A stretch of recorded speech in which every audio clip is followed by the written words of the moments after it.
Itu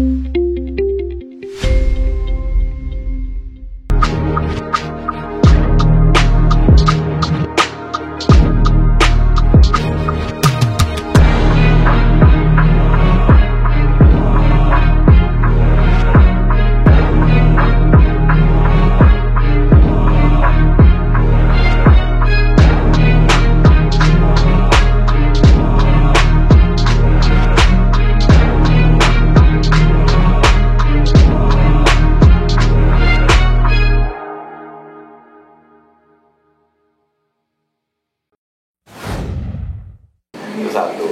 Yang kedua, sampai juga mengundang beberapa mitra kita, ada Grab, ada Shopee, untuk membantu memberikan wawasan bagaimana tentang kemasan, packaging, sampai kemudian marketing via online, ya. Nah Pak, esensinya kenapa pemerintah daerah harus ada kontribusi ataupun mendorong KPM Graduasi Mandiri ini untuk bisa mandiri dalam hal usaha, misalkan ini esensinya ini kenapa nih KPM Graduasi harus tetap didorong? Karena beda ya, UMKM yang dibina oleh misalnya Dinas Perindak, Koperasi itu berbeda dengan para KPPKH yang didampingi Dinas Sosial. Kita kan juga cuma mengangkat mereka dari harkat dari yang kalangan fakir miskin menjadi naik tingkatannya. Tapi kan bagaimana kita juga membantu mengubah perilaku untuk tidak, kalau bahasa Jawanya, jaga ke bantuan pemerintah, nunggu bantuan pemerintah. Tapi mereka juga didorong bagaimana kita perilaku menunggu pemerintah itu mereka bisa punya kemauan untuk bisa punya kegigihan untuk berusaha untuk keluarganya.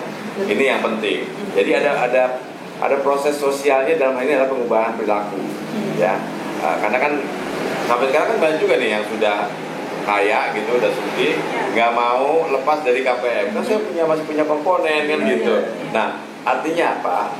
Dinas Sosial punya kepentingan untuk mengubah mental seperti itu. Makanya kenapa harus didampingi seperti itu, kita tantang pada saat diminta, ayo dong kamu udah punya apapun gitu misalnya gitu, penghasilan juga sudah maju, masa masih mau dapat? Karena kan kadang-kadang susah juga ya, karena itu merasa dia sudah namanya ada, gitu kan, kan sulit. Nah dengan cara tadi kita pendekatan humanis dengan melakukan perubahan pendekatan yang supaya tadi perilaku mental jeleknya ini bisa menjadi bagus untuk sadar bahwa dia sudah tidak layak lagi mendapatkan bantuan. Iya. Jadi memang mentalnya dulu yang mentalnya dulu pola pikirnya gitu ya dirubah dulu. Kemudian Pak, setelah ada observasi, kemudian tadi itu dilakukan bintab, diadakan bintab. Setelah itu bagaimana Pak? Dilepas begitu saja atau apakah ada kegiatan lain yang bisa mendorong si KPM itu ya istilahnya katakanlah misalkan modal ataupun kegiatan-kegiatan lainnya atau seperti itu? Ya, kalau dia perorangan nanti di kabupaten mereka akan bisa mengakses ada bantuan keuangan khusus. Ya, di tiap kabupaten ada, dan ini semua menggunakan dana IS. Kemudian dana keistimewaan. Dana keistimewaan. Ya, karena Jogja daerahnya mewah. Seperti istimewa ya. Ini memang dana khusus ya, dana khusus seperti dengan dana khusus Papua, dana untuk daerah khusus Ibu Jakarta punya anggaran tersendiri. Kemudian kalau dia sifatnya kelompok maka dibuat bubel, ya bubel. Nah karena ini hubungannya dananya adalah dari dana IS, maka harus berhubungan dengan usaha yang dilakukannya itu adalah menghasilkan karena budaya. Misalnya pengrajin belangkon, membuat batik, membuat keris gitu ya, ataupun kerajinan tangan yang memang itu berhubungan budaya. Nah itu akan dibantu baik melalui budaya lestari budaya namanya, seperti itu. Iya, kayak tadi di samping saya emak berbisik beda boleh mah kita kasih ya. Bedanya apa? Atau di provinsi Jawa Barat seperti apa? Bedanya udah pasti beda, nggak dapat dana keistimewaan. Ya, karena kalau Jogja tuh selalu bilang istimewa. Kalau Jabar apa kata beliau, hebring katanya. Jadi nanti kita cari dana ke hebring. Atau mah Jabar juara. Ya jadi memang kalau dilihat Jogja tuh punya banyak kelebihan. Karena memang salah satunya yaitu tadi istimewa. Jadi apapun ada spesialisasi lah, ada spesialis gitu, beda dengan provinsi-provinsi lain. Jadi kalau ada program-program, kadang-kadang kan kalau kita harus patuh pada pakem apa gitu. Kalau di sini karena memang istimewa, ada beberapa hal ya yang memang itu apa ya, ada exceptionnya lah ya, ada pengecualian.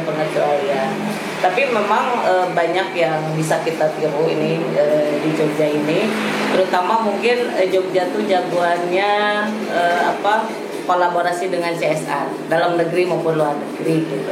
Ini jagonya nih Bapak. Soalnya ini susah sekali nangkap Bapak ini. Ada kata Kabid yang lama tuh ditangkap CCTV aja susah. Oh gitu. Misterius banget. Jadi sangat misterius. Ini beruntung aja ini dapat ditangkap malam ini. Jadi silakan tanya sebanyak-banyaknya. Siap Pak, siap. Oke baik Mak. Kira-kira Mak, pola yang sudah dijalankan di daerah istimewa Yogyakarta ini ditemukan juga nggak sih Mak yang sudah berjalan di Jawa Barat gitu, atau di salah satu entah itu di beberapa kabupaten atau kota atau bagaimana nih? Kayaknya ada, termasuk Ciamis ini. Ciamis itu kan memang inovasinya juga banyak. Ciamis itu justru lebih banyak di apa ya? Ini KPM-nya ya, pendamping-pendampingnya yang memang banyak inovasi, sehingga tidak punya modal pun berjalan gitu ya.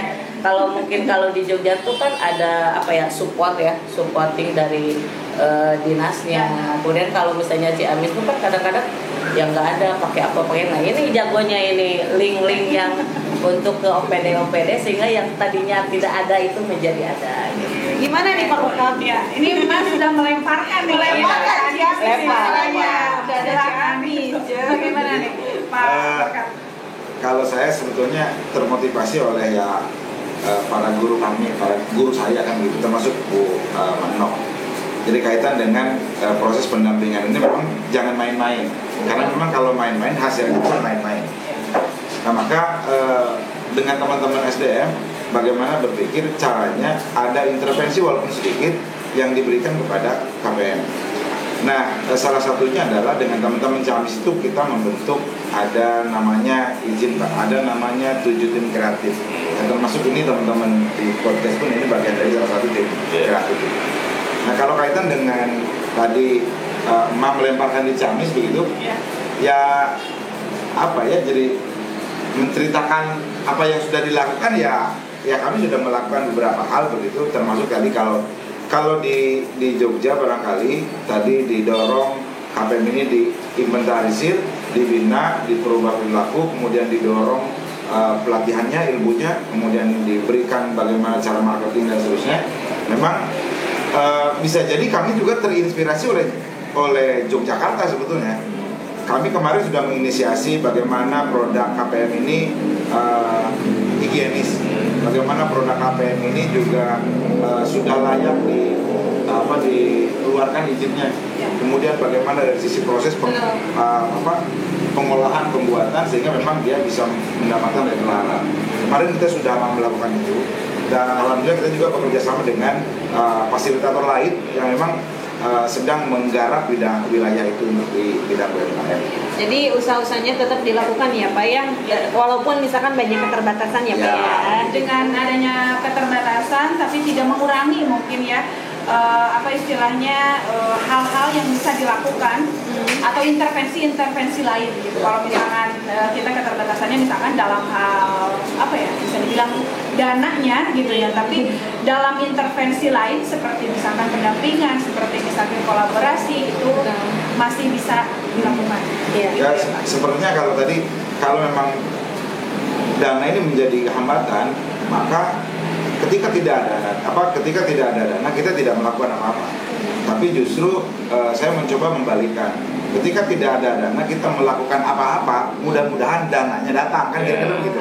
Nah, kita balik gitunya. Frame-nya kita balik. Iya. Dan kembali lagi nih Pak ke Daerah Istimewa Yogyakarta. Tadi kan kita berbicara dana ya, dan tadi juga ada program dari BKK itu ya Pak ya. Yang S itu ya? Iya, dari program itu sudah berapa KPM yang sudah menerima lah gitu ya, menerima bantuannya, pelatihan gitu kan.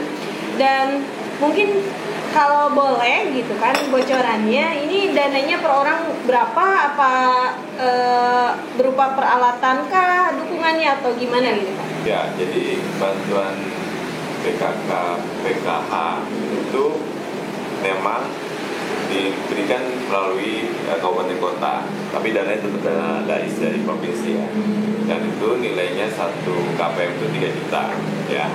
Nah, itu yang sifatnya per KPM. Kalau untuk yang kube itu dikelola langsung oleh Dinas Sosial Provinsi, di mana 1 kube itu terdiri dari 10 orang ya, dan nilainya sekitar 36 juta ya. Bantuannya semua berupa barang gitu ya, perlengkapan yang sesuai diajukan, sesuai dengan proposal mereka ajukan ya. Apa yang mereka butuhkan ya kita berikan sesuai dengan itu ya. Nah, pengadaannya ya melalui dinas sosial, dan kemudian kita kirim ke distribusi, kemudian begitu kita serahkan, kita lihat hasilnya. Nah, ini kita evaluasi 3 tahun. Didampingi terus ya Pak ya? Didampingi terus. Udah berapa KPM? Kalau KPM kita menghitung saja yang sudah mulai kita catat yang sudah berusaha itu sekitar 700-an orang ya. KPM-nya. Lagi-lagi istimewa.